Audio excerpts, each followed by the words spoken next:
মৃত্যুর সময় মান কানা আখিরু কালামিহি লা ইলাহা ইল্লাল্লাহ দাখালাল জান্নাহ, মৃত্যুর সময় বা শেষ নিঃশ্বাস মুহূর্তে যদি কারো মুখ দিয়ে লা ইলাহা ইল্লাল্লাহ জারি হয়ে যায়, সে কখনো না কখনো জান্নাতে যাবেই। মান কানা আখিরু কালামিহি লা ইলাহা ইল্লাল্লাহ দাখালাল জান্নাহ।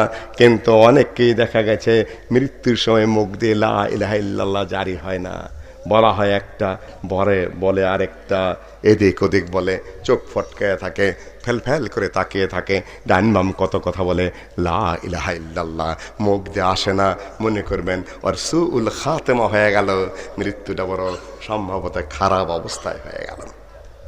লা ইলাহা ইল্লাল্লাহ এমন কালেমা, আর সেইটাকে আপনি জোরে বলবেন না আস্তে বলবেন, হু কবেন না হ্যাঁ কবেন, তারপরে কয় জায়গায় জরফি লাগাবেন, কবরের মধ্যে বসে বসে লা ইলাহা ইল্লাল্লাহ লা ইলাহা ইল্লাল্লাহ কবেন, এইটার নাম লা ইলাহা ইল্লাল্লাহ। তাহলে লা ইলাহা ইল্লাল্লাহ আপনি বুঝলেনটা কি? মুশরিকরা লা ইলাহা ইল্লাল্লাহর বিষয়টা সম্পূর্ণ উপলব্ধি করতে পেরেছে। যারা বুঝে, যারা ইসলাম গ্রহণ করেছে তারা বুঝেই লা ইলাহা ইল্লাল্লাহ পড়েছে, আর যারা ইসলাম গ্রহণ করে নাই তারা বুঝেই ইসলাম গ্রহণ করে নাই। কিন্তু মুসলিমরা না বুঝে ইসলাম গ্রহণ করেছে। মুসলিম নামধারীরা না বুঝে ইসলাম গ্রহণ করেছে। সম্মানিত উপস্থিতি, লা ইলাহা ইল্লাল্লাহ এমন একটি মহান কালেমা, এমন একটি গুরুত্বপূর্ণ কালেমা, এমন একটি অর্থবহ কালেমা। মুসা আলাইহিস সালাতু ওয়াস সালাম আল্লাহকে বললেন, হে আল্লাহ আমাকে এমন একটা কালেমা শিক্ষা দেন যা দিয়ে আমি আপনাকে ডাকবো, দোয়া করব। আল্লাহ বলবেন যে বলো লা ইলাহা ইল্লাল্লাহ, লা ইলাহা ইল্লাল্লাহ বলো। মুসা আলাইহিস সালাতু ওয়াস সালাম তো প্রশ্ন ছাড়া কখনো আগান না। মুসা আলাইহিস সালাতু ওয়াস সালাম একটু জটিল প্রকৃতির ছাত্র। আল্লাহ যত জায়গায় যাই বলেন, মুসা আলাইহিস সালাতু ওয়াস সালাম কয়েকটা প্রশ্ন করেই বসেন। নবী মুহাম্মদ সাল্লাল্লাহু আলাইহি ওয়াসাল্লাম ডাইরেক্ট মেনে নেন। মুসা আলাইহিস সালাতু ওয়াস সালাম অনেক জায়গাতেই প্রশ্ন উত্থাপন করেন। আল্লাহ পাক বললেন, ওমা তিলকা বিয়ামিনিকা ইয়া মুসা, হে মুসা তোমার হাতে কি? কোন সূরা? সূরা তাহা। মুসা তোমার হাতে কি? শুধু বলে দিলেই হয়, আসাই এটা আমার লাঠি। আল্লাহ প্রশ্ন করেন একটা, মুসা আলাইহিস সালাতু ওয়াস সালাম জবাব দেন কয়টা? 4টা। قال هي عصاي أتوكل عليها وأهش بها على غنمي ولي فيها مآرب أخرى। এটা আমার লাঠি, আতাওয়াক্কু আলাইহা, এটার মধ্যে চলতে চলতে যখন মাজা লাগা যায়, হাত পা ব্যথা করে, তখন লাঠির মধ্যে ঠেস দিয়ে আমি দাঁড়াই। ওয়াহুশ বিহা আলা গানামি, এটাতে আমি আমার ছাগল ভেড়াগুলা তাড়াই। ওয়ালিয়া ফিহা মাআরিব উখরা, এটাতে আমার আরো অনেক অনেক কাজ আছে। প্রশ্ন কয়টা? জবাব কয়টা? 4টা। মুসা আলাইহিস সালাতু ওয়াস সালাম একটু প্রশ্ন করা পছন্দ করেন। সুযোগ যখন পাইছে আল্লাহর সাথে কথা বলার, তো সুযোগটা কাজে লাগিয়ে দেয়। আল্লাহ বলেন বলো লা ইলাহা ইল্লাল্লাহ। মুসা আলাইহিস সালাতু ওয়াস সালাম বলেন, কুল্লু ইবাদিকা ইয়াকুলুনা লা ইলাহা ইল্লাল্লাহ। আল্লাহ তোমার প্রত্যেক নেককার বান্দা লা ইলাহা ইল্লাল্লাহ বলে। আদম লা ইলাহা ইল্লাল্লাহ পাঠ করেছেন, নূহ লা ইলাহা ইল্লাল্লাহ পাঠ করেছেন, শীস লা ইলাহা ইল্লাল্লাহ পাঠ করেছেন, ইব্রাহিম লা ইলাহা ইল্লাল্লাহ পাঠ করেছেন, তার আগে ইদ্রিস লা ইলাহা ইল্লাল্লাহ পাঠ করেছেন। মুসার আগে আরো যত নবীরা এসেছেন, ইব্রাহিম লা ইলাহা ইল্লাল্লাহ পাঠ করেছেন, ইউসুফ তার আগে এসেছেন, ওই মিশরেই যেখানে মুসা আলাইহিস সালাতু ওয়াস সালাম যাতায়াত করেছেন, ইউসুফ লা ইলাহা ইল্লাল্লাহ পাঠ করেছেন, ইয়াকুব লা ইলাহা ইল্লাল্লাহ পাঠ করেছেন। যত নবী যত রাসূল সবাই লা ইলাহা ইল্লাল্লাহ পাঠ করেছেন, না করেন নাই? ওয়ালাকাদ বাসনা ফি কুল্লি উম্মাতি রাসূলা আন ইবুদুল্লাহ ওয়াজতানিবুত তাগুত। লা ইলাহা ইল্লাল্লাহ ছাড়া কোন নবী নেই, কোন রাসূল নেই। শারআ লাকুম মিনাদ-দীন মা ওয়াসসা বিহি নূহা ওয়াল্লাযী আওহাইনা ইলাইক ওয়া মা ওয়াসাইনা বিহি ইব্রাহিম ওয়া মূসা ওয়া ঈসা আন আকিমুদ-দীন ওয়া লা তাতাফাররাকু ফি। আকিমুদ-দীন মানে হলো প্রথম লা ইলাহা ইল্লাল্লাহ, এইটা হলো দ্বীনের মূল ভিত্তি। এইটাকে প্রথমে কায়েম করতে হবে, মনে মগজে মাথায় সমাজে সর্বত্র লা ইলাহা ইল্লাল্লাহ। মুসা আলাইহিস সালাম বললেন, কুল্লু ইবাদিকা ইয়াকুলুনা লা ইলাহা ইল্লাল্লাহ, হে আল্লাহ তোমার সকল বান্দারাই তো লা ইলাহা ইল্লাল্লাহ বলে, তা আমাকে নতুন কি শিক্ষা দিলে? আল্লাহ বলেন, মুসা তুমি বোঝনি লা ইলাহা ইল্লাল্লাহ। শোনো, সাত আসমান জমিনে যত কিছু আছে আমি ছাড়া, আল্লাহ ছাড়া যত কিছু, আল্লাহ আবার এইভাবে বললেন আমি ছাড়া, আল্লাহ বললেন আমি ছাড়া সাত আসমান জমিনে যত কিছু আছে। সাত আসমান জমিনে কি আছে? আপনি আছেন না? কতশো কোটি? কে বলতে পারবে? 750 কোটি তো খালি মানুষই আছে, তাই না? 1 মন করে ধরলেও কত মন?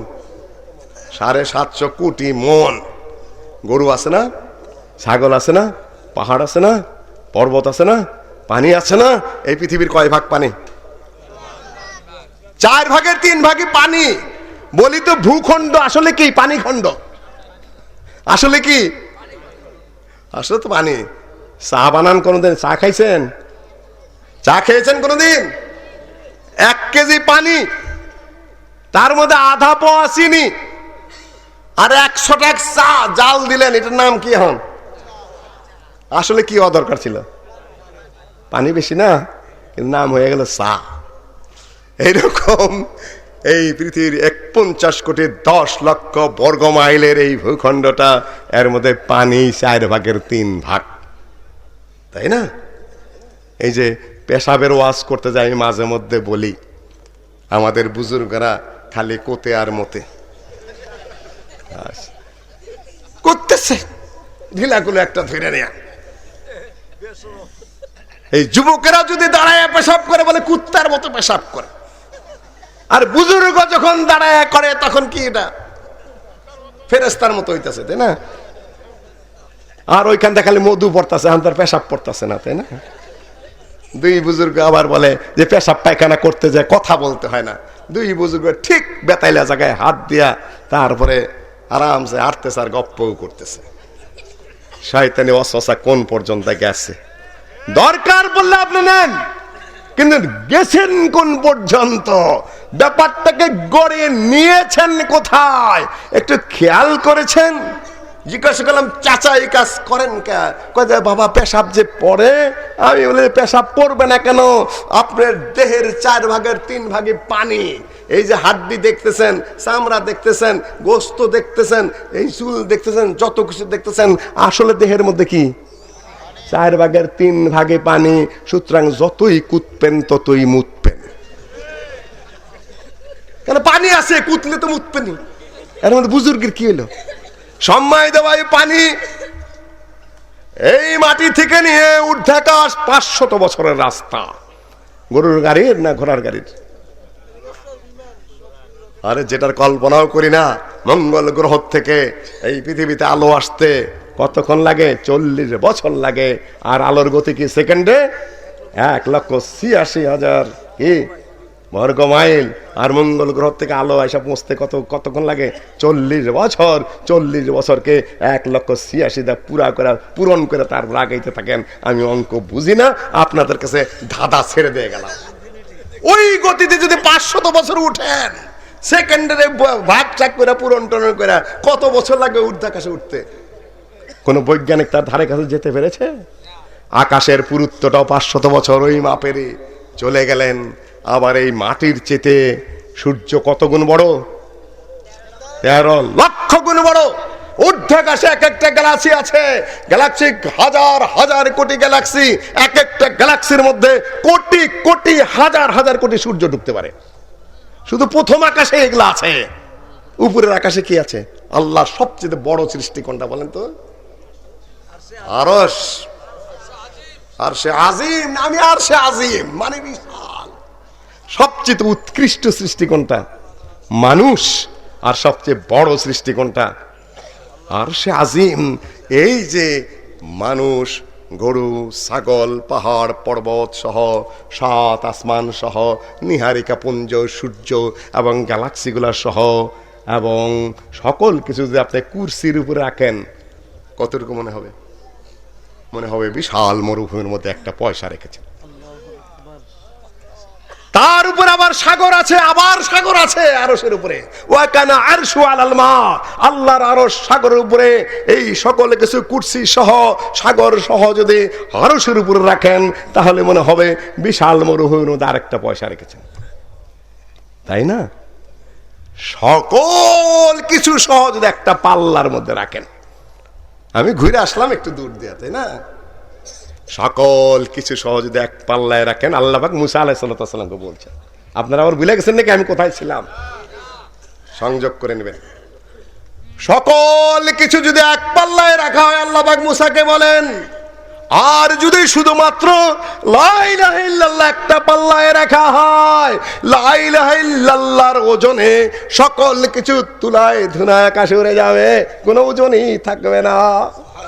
এটা হলো লা ইলাহা ইল্লাল্লাহর ওজন। আর সেই ওজন যে ধারণ করে সেই মানুষটা কত বড় ওজনদার!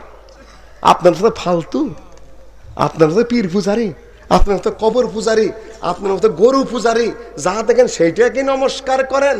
আপনি খামা খাজা একজনের পায়ে যায় পয়রা যান, আপনি আল্লাহকেই চিনেন নাই। আপনি আল্লাহর শক্তি প্রসঙ্গে আপনার ধারণা নাই, আপনি যে মানুষ সে প্রসঙ্গে আপনার কোনো ধারণা নাই। লা ইলাহা ইল্লাল্লাহর অর্থই আপনি বোঝেন নাই। লা ইলাহা ইল্লাল্লাহর অর্থ বুঝে যদি আপনি একবার লা ইলাহা ইল্লাল্লাহ পড়ে থাকেন, তাহলে কি করে আপনার মাথা আল্লাহ ছাড়া অন্য কিছুর সামনে নত হবে? আপনি বোঝেন নাই লা ইলাহা ইল্লাল্লাহ, অন্যভাবে বোঝার চেষ্টা করুন। কিয়ামতের মাঠে আল্লাহ ওয়াহদাহু লা শারীকা লাহু বান্দাকে উপস্থিত করবেন। 99 দপ্তর পাপ, মাদ্দুল বাসার, এক একটা পাপের খাতা হলো এত দূর পর্যন্ত বিস্তৃত, যত দূর পর্যন্ত চোখ যায়, খালি চোখ, খোলা মাঠের নিচে যত দূর পর্যন্ত চক্ষু যায়, অত বড় বড় এক একটা পাপের দপ্তর, এবং সেটা 99টা। আল্লাহ পাক বান্দাকে জিজ্ঞাসা করে, বান্দা পাপগুলা তুমি করেছো? বান্দা বলে, ইয়া রাব্বুল আলামিন করেছি, অস্বীকার করার উপায় নাই। তোমার সিসি ক্যামেরায় সব রেকর্ড। লাদাইনা কিতাবুন ইয়ানতিকু বিল হক ওয়া হুম লা ইউজলামুন। আল্লাহ বলেন, আমার কাছে কিতাব আছে, কিতাবের মধ্যে আমি সব রেকর্ড করে রেখেছি। কিরামান কাতিবিন রেকর্ড করে রেখেছে। কোন জায়গাতে ছুটবে বান্দা, না করার তো উপায় নাই, বলবে ইয়া রাব্বুল আলামিন সব করে এসেছি। আল্লাহ বলবেন, সেলফ ডিফেন্স, আত্মপক্ষ সমর্থনের একটা সুযোগ কোর্টেও আছে, তাই না? আল্লাহ পাক কিয়ামতের মাঠে বান্দাকে আত্মপক্ষ সমর্থনের সুযোগ দেবে। তুমি আত্মপক্ষ সমর্থন করে তোমার আর্গুমেন্ট পেশ করো, পারলে তুমি অস্বীকার করো যে আমি এই পাপটা করিনি, আল্লাহ কিরামান কাতিবিন ভুল লিখেছে। বান্দা বলবে ইয়া রাব্বুল আলামিন, তখন বান্দা আরো ভয় পেয়ে যাবে, বিচলিত হয়ে পড়বে। কেন বিচলিত হবে না? 70,000 জিনজির দিয়ে জাহান্নামকে ফেরেশতারা নিয়ে এসে যখন সেট করবে, তার উপরে সিরাত চড়ানো থাকবে, পুল সিরাত যেটাকে বলেন, ওইটাতে পাড়ি দিতে গিয়ে ওইখানে জাহান্নামে পড়ে যাবে। ওয়াহিয়া তাফুর তামুর, কোরআনে এসেছে জাহান্নাম অত্যন্ত বিকট আওয়াজে সেখানে চিৎকার পাচ্ছে, বিকট আওয়াজে চতুর্দিকে আলোড়িত মুখরিত হয়ে যাচ্ছে। জাহান্নাম সেখানে দাও দাও করে জ্বলছে, তার উপরে সিরাত বসানো আছে। আর এই জায়গায় আল্লাহ ওয়াহদাহু লা শারীকা লাহু বান্দাকে বিচার করছেন। বিচারের এখানে এমন পরিস্থিতি হয়ে গেছে, বান্দার সেলফ ডিফেন্স, আত্মপক্ষ সমর্থন করার মতো কোনো কিছুই নেই। সে ভিখারি হয়ে পড়েছে, বাঁচার কোনো পথ নেই। এমত অবস্থায় বান্দার কোন অবস্থা হতে পারে? ওইখানে ফাঁসি কাষ্ট প্রস্তুত, এখানে নিজের বাঁচার কোনো আর্গুমেন্ট নাই, দলিল প্রমাণ পেশ করার কিচ্ছু নাই। তাহলে বান্দার অবস্থাটা কি হতে পারে? এই অবস্থায় আল্লাহ কামুল হাকিমিন, সকল জজদের বড় জজ, তিনি বলবেন, বান্দা শোন, তুই তো বিচলিত হয়ে পড়েছিস, বিচলিত হওয়ারই কথা, কিন্তু আমার কাছে তোর জন্য একটা জিনিস আছে। বান্দা সাহস ফিরে পাবে, ইয়া রাব্বুল আলামিন কি আছে? তুমি তো আরহামুর রাহিমিন, তুমি তো গাফুর রাহিম, তুমি তো অশেষ দয়াবান রহমান রাহিম। আমি তো খুঁজে পাচ্ছি না, আমার জন্য তোমার কাছে কি আছে? আল্লাহ পাক তখন একটা কার্ড বের করে বলবেন, বেতাকাত লা ইলাহা ইল্লাল্লাহ, লা ইলাহা ইল্লাল্লাহর একটা কার্ড আছে আমার কাছে। তুমি লা ইলাহা ইল্লাল্লাহ একবার হলেও পড়ে এসেছো। বান্দা বলবে, ইয়া রাব্বুল আলামিন 99 দপ্তরে এই বিশাল পাপ, এই গুনার মোকাবেলায় এই ছোট্ট একটা লা ইলাহা ইল্লাল্লাহর কার্ড আমার কোন কাজে লাগবে আল্লাহ? বলে দেখো কোন কাজে লাগে। আল্লাহ ওয়াহদাহু লা শারীকা লাহু স্বয়ং 99 দফতর পাপ এক পাল্লায় দিবেন, আরেক দিকে ওই যে একবার লা ইলাহা ইল্লাল্লাহ পাঠ করে এসেছিল ওইটা আরেক পাল্লায় দিবেন। লা ইলাহা ইল্লাল্লাহর পাল্লা ভারী হয়ে গিয়ে ওই 99 দফতরের পাপ তুলায় ধরে উড়ে যাবে। এই হলো লা ইলাহা ইল্লাল্লাহ। যে পড়বেন ইমানদারির সাথে পড়বেন, যে পড়বেন বুঝে পড়বেন, যে পড়বেন চিন্তা করে পড়বেন, যে পড়বেন সকল কিছুকে অস্বীকার করে পড়বেন, যে পড়বেন চ্যালেঞ্জ করে পড়বেন, নো বিশৃঙ্খল মনোভাবের নাম লা ইলাহা ইল্লাল্লাহ কখনো নয়। আপনি পীর সাবি হন, আপনি হুজুর সাবি হন, আপনি বুজুর্গই হন, আর আপনি যে নাম ধরেই হন না কেন, আপনার লা ইলাহা ইল্লাল্লাহর ভেজাল আছে, আপনি নিজেই সেখানে ভাগ বসিয়েছেন।